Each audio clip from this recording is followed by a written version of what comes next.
Today we're going to be talking about Y-I-A-K. Stay tuned.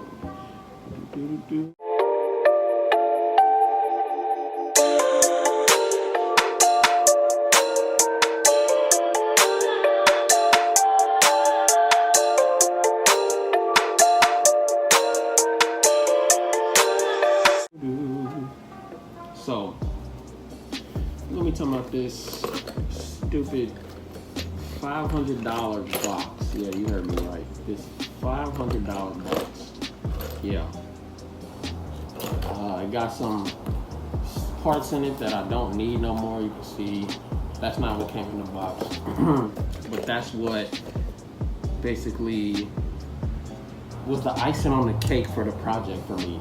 So we're gonna be talking about this baby right here. So as you can see, this is probably one of the only Ambi AKs pistols out there right now. And the instructions don't tell you that you can make yours Ambi. Nowhere on here does it even acknowledge the second safety lever. I mean, it's just common sense to me though, that if it fits, then try it. It does require permanent modification of your AK, so that's maybe why. But nowhere on here does it basically tell you that you can make your AK Ambi. Now, it did require fitting this portion right here. This portion right here. And this Impact 92, basically it has the this thing basically built into it. This is what goes in the pistol grip right here. And yeah, basically I had to cut that away. It was welded on. I had to cut that away and basically just make a open spot for my pistol grip screw to go into, pretty much, because the angle was slightly off. I think it was like this, and this that I was trying to screw it into was about like that.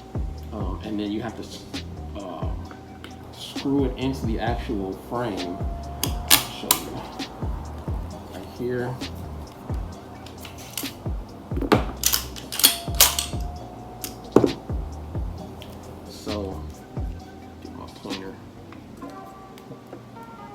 So you can see that screw right there.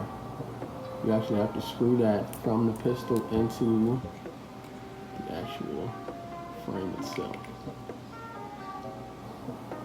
And that required permanent modification, but once I bought it, I was actually already committed, so not really tripping about that. That's required permanent modification.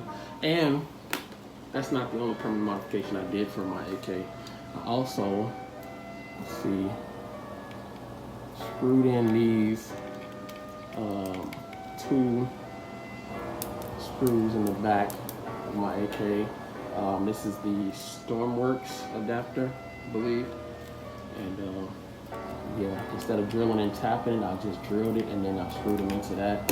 It's holding on by friction and it's not moving anywhere. That's the movement of this, but yeah, it's not moving anywhere. It's solid, which makes it my favorite main squeeze right now because of the modularity. And people are like, oh, it don't got modularity. Yes, it does. Yes, the heck it does. Very modular, actually. Still getting a couple things.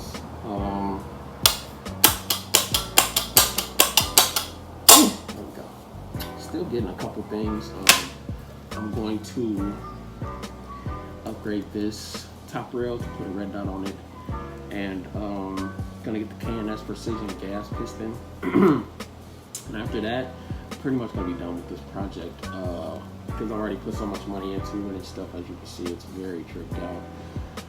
Got the Midwest blast cam, Midwest hand guard, Franklin Armory binary trigger, all that stuff, Stormworks adapters, you see. But yeah, made this video basically just talking about this trigger. Now, it is ambi, like I said, it does do it on both sides, as you can see, which is like, that's the coolest thing on this project. And I am working on a lever that's gonna fill this space right here, and I got something special coming on with that. Just stay tuned for it. But it does have the safe, you know, no nothing, no pull. Then I got the semi, so one round, boom, one round. The reset's okay, nothing too crazy. And I think they're gonna come out with some more trigger shoes, because this is bolt on. And they got the binary, which is one pull and release. And I've already shot it. If you look at my shorts, you should see me shooting it already. It works fine. I had 0 malfunctions through this thing. But yeah, $500 for a trigger. You guys think that's worth it? Let me know in the comments below. And stay tuned for more. Got more coming on with my man Squeeze, taking it to the range again. Gonna give her some more juice and see if she eats up everything I throw at her. Stay tuned, guys. Peace. All right, guys. So a couple things that I forgot to mention about this bad boy. Hold on, let me fix my mic real quick. All right, a couple things I forgot to mention about this. First off, this is a very comparable weapon. When I say that, I mean that it's very common platform for SHTF for when stuff hits the fan. The reason why that's important, I'll talk to you about in part 2.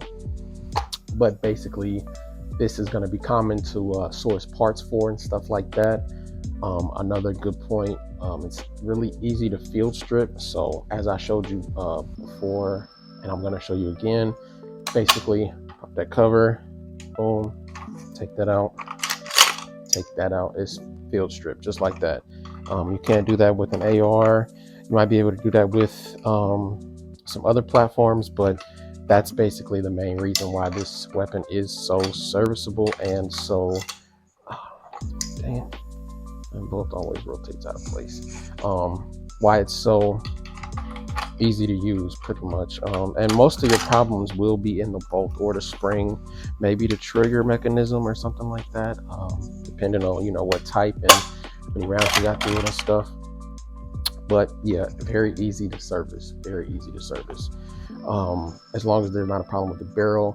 But odds are you won't outshoot the barrel, and the barrel will be accurate. I believe up to like 100,000 rounds. They put a lot of people, a lot of veterans and stuff that really are behind this weapon, and I can always see why. And you got to listen to people in combat, you know, people that train on the internet and stuff. That's one thing, but people that actually use these things in combat, that's a whole other thing to consider. Okay. It doesn't require any tools to field strip too. That's another thing to keep in mind. Has a high round life, as I just said. Odds are you're not going to be able to shoot this barrel out in a lifetime. Even if you're a really avid shooter, you're not going to be able to shoot this out. Now, Palmetto State Armory, they have the Cold Hammer Forged barrels. Those are able to, you know, sustain more higher rates of fire and higher round counts of fire, and maintain accuracy for longer. Is that worth it? It depends on how much of a shooter you are, you know, how much you shoot and stuff like that. But for the average shooter that's shooting like maybe 1,000 rounds a month, you know, 12 months, 12,000 rounds a year, you're not going to be able to outshoot this in your lifetime. And last but not least, this does have a very versatile ammo types, just like the AR, just like the 9mm. You just have to look for them.